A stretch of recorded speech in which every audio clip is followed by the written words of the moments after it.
daf ci am ay barab yoo xamante ni Thiès daf ko loué ñooñu di fay ñooñu ñi ngi dugal ci dëkk bi at mu jot 13 975 000 francs dinañ ko dugal ci dëkk bi mais 13 millions yooyu sarax la sarax ñu toppatoo mbir moomu lañ war a fay ñu war ko fay Thiès lu mu néew néew Thiès waroon na cee gagné 426 520 000 francs 400 millions xool leen 13 millions ba 400 millions ci ay boroomi alal ay sociétés yoo xamante ne ay milliards la ñuy def chiffre d'affaires lañu ko loué moo tax ma ciy wax nee naa nag pression bi bëri na ñu bëri nee nañ ma bul wax ci lii ñii ay borom yi doole fii mais kenn mënuma tee wax ku dul suñu yàlla suñu borom. Sonatel dafa loué 1000 mètres carrés dañ ko loué 1000 mètres carrés Orange di fay 6000 francs le mètre carré par an, soit 500 francs le mètre carré par an, par mois, soit 500 francs le mètre carré par mois. jaaykatu jën bi sax boo ko luyee woon dina la fay lu ëpp lool. Sonatel moomu di dugal di fay Thiès 6 millions par année 6 millions par année toog ci 1000 mètres carrés 1000 mètres carrés. ca waroon nañoo dugal ci dëkk bi 40 millions lu mu néew néew par année waroon nañ ko fee dugal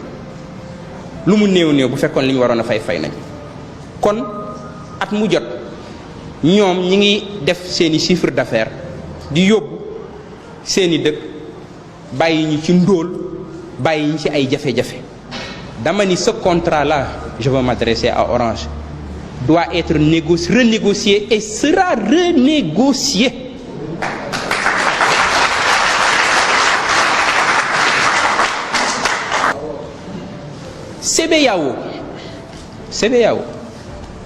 CBAO mi ngi occupé 800 mètres carrés 800 mètres carrés ñoom it li Orange di fay la ñuy fay 6000 francs le mètre carré par an, soit 500 francs le mètre carré par mois. jaaykatu jën bi sax boo ko luyee woon dina la fay lu ëpp loolu 6000 francs le mètre carré par an, soit 500 francs le mètre carré par mois. CBAO mi ngi fay Thiès mairie Thiès lu mu néew at bu jot 4 millions 800 la fiy dugal, alors que bu fekkoon respecté nañ le décret numéro 2010 400 du 23 mars 2010 nga xam ne décret bi président de la République moo ko signé wax ni ñoom li ñu war a fay lu mu néew néew c'est 40 000 francs le mètre carré par an. ñoom waroon nañoo dugal ci dëkk bi lu mu néew néew 32 millions xool leen entre 32 millions ba 4 millions. ca booba ñun ñu ngi gën a ndóol suñuy doom gën a nekk ci ndóol suñuy école gën a bon suñuy yoon gën a bon dëkk bi gën a lëndëm këriis. Thiès barab yu bëri amuñu ndox, quartier yu bëri amuñu ndox, loolu c'est un problème boo xam on n'en parle pas dans cette ville. am na ci ay quartiers yoo xam comme ay villages ci boppam dañuy root ci ay teen di wuti ndox sonn trop. Je veux m'adresser à la CBAO. Ce contrat doit être renégocié et sera renégocié. Je vais être très clair sur cette question. mu des EMG boobu nag moo gën a garaaw. ñu bëri nee nañ ma bul wax dinaa wax. Sëriñ Moussa Ka dani murit yi ñoo ma woo ni ma tawatal te bu ñu woo saw làmmiñay woo xarnu bi. Thiès ñoo ma woo ni ma tawatal te bu ñu woo moo tax foog ma wax. Je défendrai les intérêts de cette ville, je ne peux pas me taire. kenn nit mënuma taxa noppi ku dul suñu borom. EMG depuis 2014 mi ngi occupé 1435 mètres carrés 1435 35 mètres carrés Mbaye Gueye EMG.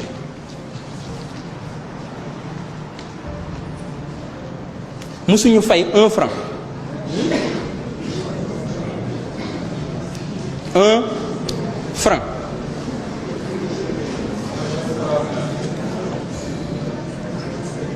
bind naa ko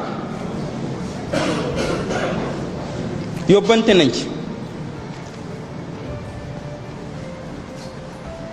ñu fay li ñu amal Thiès parce que 8 ans yooyu dañ koy fay mënta ñàkk.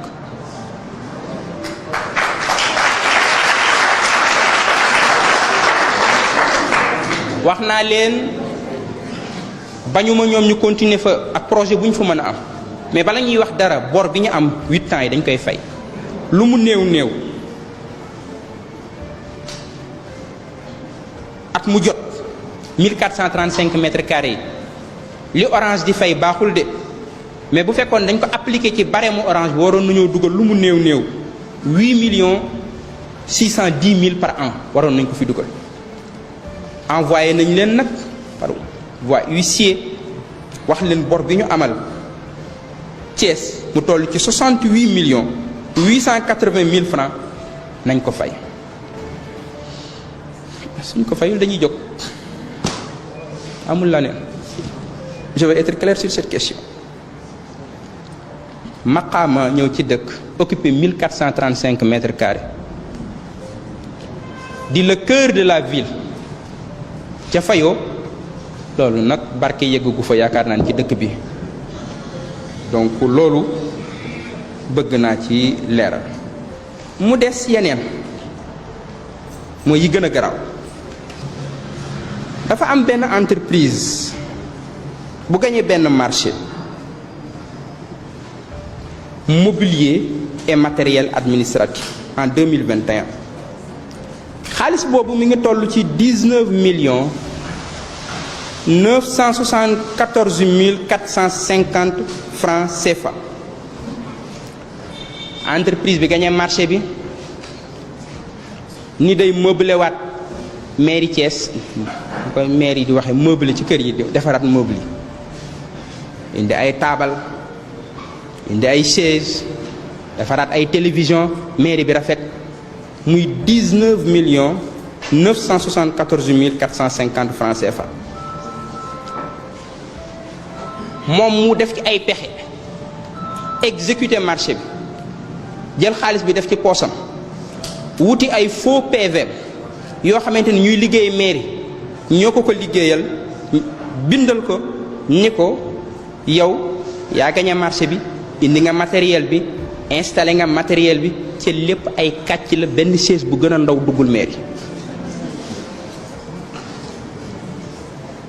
dernier équipement bi am mairie c'était 2014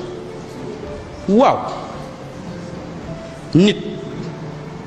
ko am barke jàpp nga ne am nga barke ci dëkk bi ba mën a gagné marché 19 974 000 francs bari ay pexe encaissé xaalis bi def ci sa poche bari ay pexe jël ay pauvres travailleurs nga signalé loon ay faux PV de réception ni matériel bi ñëw na nga ni yow am nga barke ba loolu kenn du ko wax ku ma ko mën a tee wax nekkul ci dëkk bi. je le dirai, je le dénoncerai, je le combattrai. Je lui ai dit ak ña tax ci dossier bi yëpp ña ñuy yónni le seul compromis que je peux faire sur cette affaire mooy qu'il rembourse jusqu'au dernier centime. C'est le seul compromis que je peux faire. benn compromis laa am ci dossier boobu ma depuis 2 mois maa ngi ay pourparlers ak ñoom dañuy jàppoon ni damay caaxaan. loolu li muy garaaw garaaw yépp am na lu ko gën a garaaw.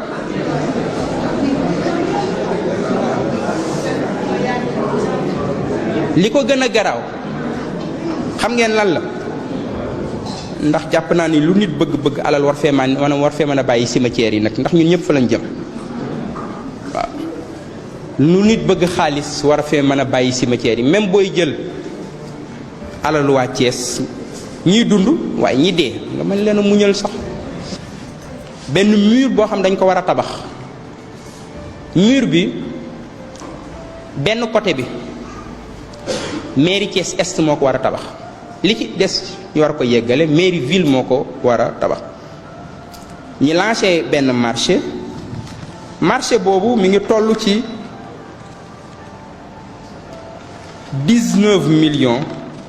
mais suñu sëriñ bu mag ba maam Cheikh Ahmad Tijane si daf ni bari pexe nekk ci ak njuba ko gën a wóor léeg-léeg nit bari pexe lool am expérience lool ñu koy defal ay certificat muy dem ci àdduna bu fu ne bari pexe waaye gis nga pexe yooyu musiba la bu nekkul ci ak njub yàlla nañu yàlla dimbali dellu si ci ñu ak njub yoonu siraatal mustaqim bu ñu ci nekkul yàlla nañu yàlla dimbali gide ñu dellu si ñu ci yoon woowu ñu exécuter marché boobu loolu mooy lan mooy gars yi wut nañ seeni papier ñoom nee nañu cimetière yi nekk Balabé ñoom nee nañu tabax nañ ko nee nañu ciment ba saf na nee nañu fer ba mat na nee nañu mool ya doy nañu nee nañu maçon ya def nañu seen liggéey ba cimetière ya tabax nañu ko ba mu pare ñoom ñëw nañu indi seeni papier duggaat mairie jaaraat ñi ñu jaaroon ñu signé leen te ñi leen di signé génnuñu mairie de ñoom ña nga toog ci seeni bureau ni leen macha allah liggéey bi rafet na ciment bi doy na fer bi doy na maçon yi mën nañoo tabax liggéey bi mat na ñu signé leen ko ñu jël xaalis ba lekk dem seen yoon. te tey ku mu weddi li may wax bu la neexee soo génnee fii nga dem ci cimetière yi cité Balabé waaw ñi ne ma naa noppi loolu mais fan lañ ko teg mais loolu su ma ko noppee di naafeq su ma ko noppee di complice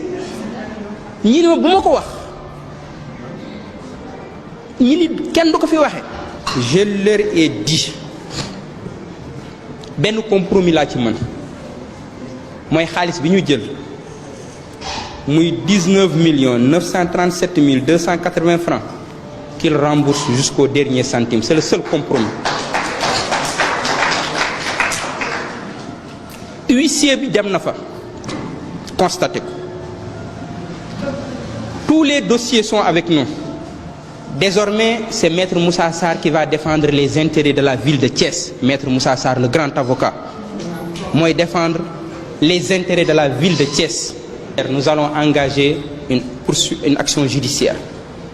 dem ak ñoom ci yoon auprès du procureur de la République soit ñu rembourser xaalis bi soit ñu porter leen plainte barke yeggul nag ci Thiès barke yëggul nga décaissé xaalis lekk def ci sa poos dem te kenn du ko wax loolu barke yëggu gu fi ci dëkk bi loolu dama ci bëgg a leer scandale yooyu mi ngi fi